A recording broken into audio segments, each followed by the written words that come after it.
신학대학원을 다닐 때 학우들과 종종 하던 농담 중 하나는 은혜교회는 은혜가 없고 소망교회는 소망이 없고 사랑의 교회는 사랑이 없다라는 그런 우스갯소리였습니다. 제가 실제로 섬겼던 곳 중에 한 곳은 성동교회란 이름이 있었는데 진주성 동쪽에 위치하여서 성동교회였지만 이전 건축을 하면서 더 이상 성 동쪽에 위치하지 않았고 그저 이름만 성동일 뿐이었습니다. 많은 교회들이 이름을 지을 때는 아주 고심을 하고 그렇게 짓곤 하지만 그 이름대로 그 비전대로 10년이고 20년이고 계속 행한다라는 것은 참으로 쉽지 않은 것이 사실일 것입니다. 오늘 본문에도 그러한 이름대로 살아가지 못하는 그런 교회가 등장합니다. 바로 사대 교회입니다. 오늘의 본문 요한계시록 3장은 소아시아의 7교회 중 나머지 3개의 교회가 등장하는데 그 중에 첫 번째 단락이 바로 이 사대 교회에 주시는 말씀입니다. 첫 번째 단락 1절부터 6절에 나오는 이 사대 교회의 사대라는 지명은 그 뜻이 헬라어로 사르테이스, 즉 새로 난, 새로 된 혹은 남은 자라는 그런 의미를 가진 곳이었습니다. 그러나 1절에서 이 사대 지역에 있던 교회에 내가 살았다 하는 이름을 가졌으나 죽은 자로다 라는 책망을 듣게 됩니다. 사대는 이때 당시 소아시아를 관통해 나 있는 유명한 도로의 서쪽 끝에 위치해 있었고 부유하고 명성 있는 도시였습니다. 이 지역에서는 금이 채취되기도 하였는데 로마 제국에서 금과 은으로 된 주화를 처음 찍어낸 곳이 이 사대였고 울을 염색하는 기술이 처음 발견된 곳도 바로 이곳이었다라고 합니다. 발굴된 묘에서도 상당량의 보석들이 발견되는 등 그 당시 주목할 만한 번영을 이룬 도시였다라고 알려져 있습니다. 그런 사대 지역에 있던 사대교회는 7교회 중에서도 가장 혹독한 비난을 받는데 그것은 겉으로 보기에는 이단의 영향도 없고 외부적인 박해를 받은 것도 아니었지만 그 안에서 완전히 힘을 잃어버려 겉으로는 살아있으나 영적으로는 죽어있는 상태 때문이었습니다. 살아있다는 명성은 가지고 있었지만 실제로는 죽어 있었던 것입니다. 그리하여 이어지는 2절과 3절에 그들에게 깨어있어 주의하라 명령하십니다. 일깨어 있으라 말씀하십니다.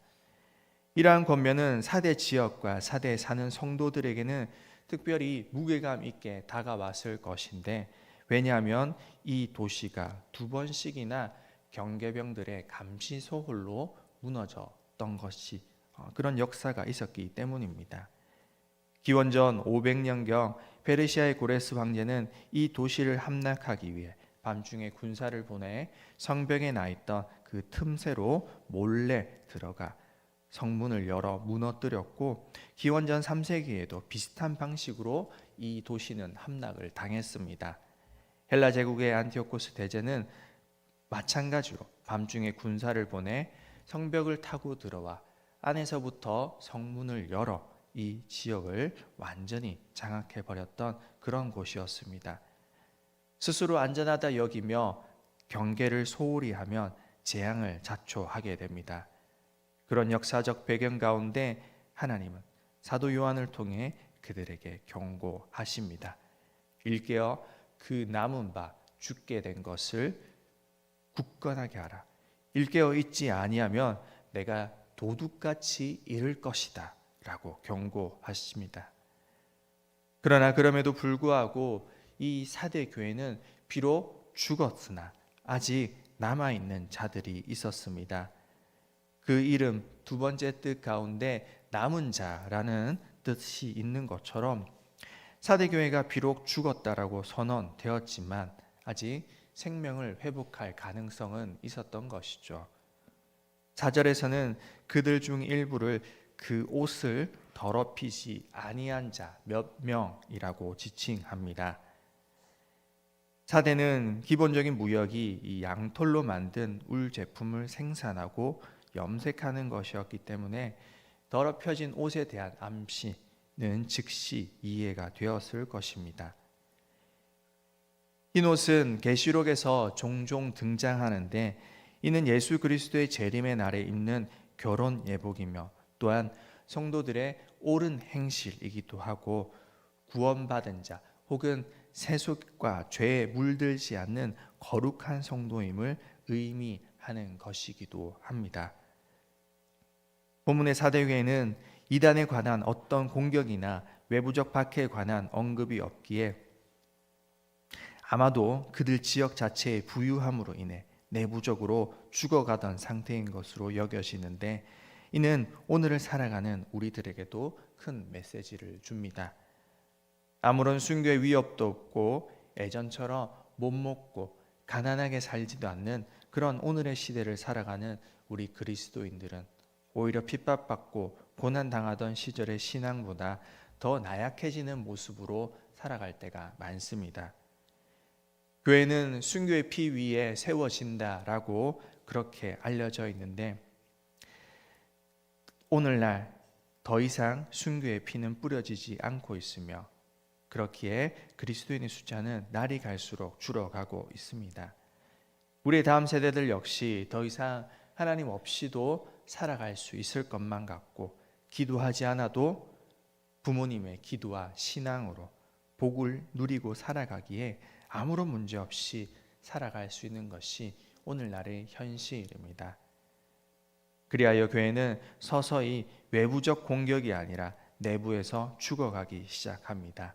이것을 우리는 경계해야 할 것입니다. 일깨어 주의하며 도둑같이 이를 것이라는 예수님의 말씀처럼 우리는 세상에 물들지 아니하며 거룩함을 유지하여 흰옷을 입은 채로 그날의 신랑 되신 우리 예수님을 맞이하여야 할 것입니다. 오늘 본문 6절에 이것을 강조합니다. 귀 있는 자는 성령이 교회들에게 하시는 말씀을 들을지어다 라고 하시며 단순히 이 사대 교회에만 이 말씀을 하시는 것이 아닌 오늘 말씀을 듣는 모든 이들에게 경고하고 계십니다. 그리고 뒤이어 두 번째 단락인 이 7절부터 13절까지는 빌라델비아 교회에 전하는 말씀입니다. 7절에 거룩하고 진실하사 다윗의 열쇠를 가지시니 곧 열면 닫을 사람이 없고 닫으면 열 사람이 없는 그 바로 우리 주 예수님께서 빌라델비아 교회에게 전하는 말씀인데요. 다행히 이 빌라델비아 교회에 보내는 편지에는 꾸중이나 비난의 말씀은 없습니다. 그들은 비록 9절에 나와 있다시피 지역의 회당에서 혹 출교를 당했을지는 몰라도 신실함을 지켰으며 참고 인내하였기에 하나님은 그들에게 다가올 시험을 면제해 주시고 이기는 자들에게 하나님의 성전의 기둥이 될 것이다 라고 그렇게 약속하십니다. 이 교회가 있던 빌라델비아는 사대에서부터 동쪽에 위치하고 있으며 광활한 계곡의 동쪽에 위치하여 무시아, 리디아 그리고 부르기아 지역으로 이어지는 무역로가 만나는 지점이라는 전략적인 위치로 인해 동쪽으로 들어가는 관문이라는 그런 호칭을 듣는 곳이었습니다. 북쪽에 위치한 화산으로 생성된 거대한 평야는 비옥했고 포도 재배에 적합한 곳이었고 농업과 산업에 기반한 경제 활동으로 인해 빌라델비아 역시 제법 번영을 누린 곳으로 알려져 있습니다. 포도 재배가 활발하였기에 디오니소스 우상 숭배가 주된 그런 제의였고 축제와 함께 올림픽과 같은 경기 역시 자주 열리던 곳이었습니다. 그런 부유한 지역에 있었던 빌라델비아 교회였지만 빌라델비아 교회 성도들은 세상에 물들지 아니하였고 인내의 말씀을 지켰기에 예수님으로부터 인정받은 교회가 될 수 있었습니다. 그렇기에 그들이 위치한 것처럼 계곡의 동쪽 끝에 위치한 빌라델비아의 그 명칭처럼 동쪽으로 가는 관문에 사는 그들에게 예수님은 8절에서 내 앞에 열린 문을 두었다 라고 말씀하시며 내가 네 행위를 알고 네가 배반하지 아니하였다 하십니다. 예수님은 공생의 사역 기간 동안 늘 비유와 직유, 은유를 사용해 말씀하신 것처럼 오늘 본문 가운데도 그의 제자 사도 요한에게 말씀하실 때 빌라델비아 교회 성도들에게 알아들을 수 있게 그렇게 전달하셨습니다. 그들은 비록 부유한 중에서도 세상에 물들지 아니하였고 작은 능력을 가졌지만 인내의 말씀을 지켰기에 11절에 그 면류관이 이미 그들에게 있음을 칭찬하십니다. 그리고 인내의 신앙을 잃어버리지 말 것을 강조하십니다. 올림픽과 같은 제2축제가 자주 열리던 그곳에서 종종 볼 수 있었던 면류관은 운동 경기에서 승자에게 주어지는 화관이었습니다. 오늘을 살아가는 현대 교회들도 비록 부유한 중에서도 그 믿음을 지킬 수 있습니다. 그것이 쉽지는 않지만 부유함으로 인해 4대 교회처럼 하나님을 잊고 살 수도 있지만 단순히 그것만으로는 변명할 수 없습니다. 빌라델비아 교회가 정확히 어떤 모습 때문에 칭찬을 받았는지는 알 수 없지만 그들은 많은 복을 누리는 가운데서도 부유한 가운데서도 그 믿음을 그 신앙을 굳건히 지켜나갈 수도 있음을 우리는 알 수 있습니다. 마지막으로 세 번째는 이 라오디게아 교회입니다. 요한계시록 3장의 세 번째 교회이면서 소아시아의 7교회 중 마지막 교회인 이 라오디게아 교회는 많은 질책을 받은 교회였습니다. 14절에 아멘이시오 충성되고 참된 하나님의 창조의 근본이시니 즉 창조된 피조물이 아닌 그 스스로 창조의 주체이신 예수 그리스도께서 말씀하시길 네가 차지도 아니하고 뜨겁지도 아니하다라며 그렇게 이 라오디게아 교회를 향하여 질책하십니다. 이 라오디게아 지역은 로마 시대 그 일대에서 가장 부유한 도시였습니다. 비옥한 땅과 함께 양떼에게는 좋은 목초지로 유명했고 그곳에서 잘 교배된 양을 통해서 검은색의 품질 좋은 그런 울을 생산하여 이로 인해 막대한 수입을 얻었고 또한 두 개의 무역로가 위치하는 교차되는 그런 만나는 지점에 위치하였기에 수많은 사람들 시리아인과 유대인들이 정착한 그런 곳이었습니다. 이 지역은 아주 부유하였기에 AD 60년경 있었던 그런 아주 큰 지진에서도 모든 것이 무너진 상황에서도 로마 제국의 도움을 받지 아니하고 그들 스스로 그 도시를 재건할 정도였고 이것이 그들의 자부심이었습니다. 의료시설과 의료학교도 잘 지어 있어 의료 혜택도 잘 누리는 곳이 이 라오디게아였고 이 도시에서 유명한 특산물 중에 하나는 부르기아의 가루라고 불리는 그 가루와 기름을 섞어 만든 안약이었습니다. 라오디게아 지역 사람들은 세 가지를 자랑했는데 첫 번째는 경제적 부, 두 번째는 거대한 직물 산업, 그리고 세 번째는 로마 제국 전역에 수출되는 유명한 안약 등이 있었습니다. 이러한 라오디게아에 위치한 라오디게아 교회는 세속적인 풍족함 속에서 부족한 것이 없다 말하며 차지도 뜨겁지도 아니한 그런 신앙생활을 할 뿐이었습니다. 주님은 내 행위를 안다고 하십니다. 이들의 행위는 차지도 뜨겁지도 않았습니다. 이 말의 의미를 라오디게아 교인들은 잘 알고 있었습니다. 북쪽에 있었던 온천수는 치료의 목적으로 쓰였고 남동쪽에 있었던 골로새의 깨끗하고 차가운 물은 마시기에 좋았지만 돌과 진흙으로 만들어진 파이프에 의해 라오디게아에 도착했던 그 물은 뜨겁지도 차갑지도 않은 그런 상태였습니다. 지금 너희들의 상태가 그러하다라고 우리 주님은 말씀하신 것입니다. 이어 17절에서도 주님은 내 가난한 것과 눈먼 것과 벌거벗은 것을 알지 못하는도다라고 크게 질책하십니다. 18절에는 불로 연단한 금을 사서 첫 번째로는 부유하게 하고 두 번째로는 너희가 자랑하는 검은 울로 된 것이 아닌 흰 옷을 사서 입으라 하시고, 영적으로 눈먼 너희들의 눈에 라오디게아 사람들이 자랑하는 그 안약이 아닌 영적으로 눈을 뜨게 만드는 그런 약을 바르라 라고 명령하십니다.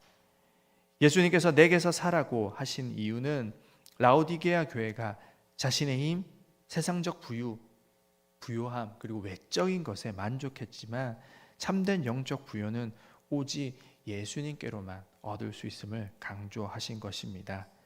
세상의 금이나 부가 아니라 예수님이 주시는 믿음, 은혜, 영적 가치를 추구하라는 뜻입니다. 그리하여 19절에 이렇게 덧붙이십니다. 내가 사랑하는 자를 책망하여 징계하노니 그러므로 내가 열심을 내라 회개하라.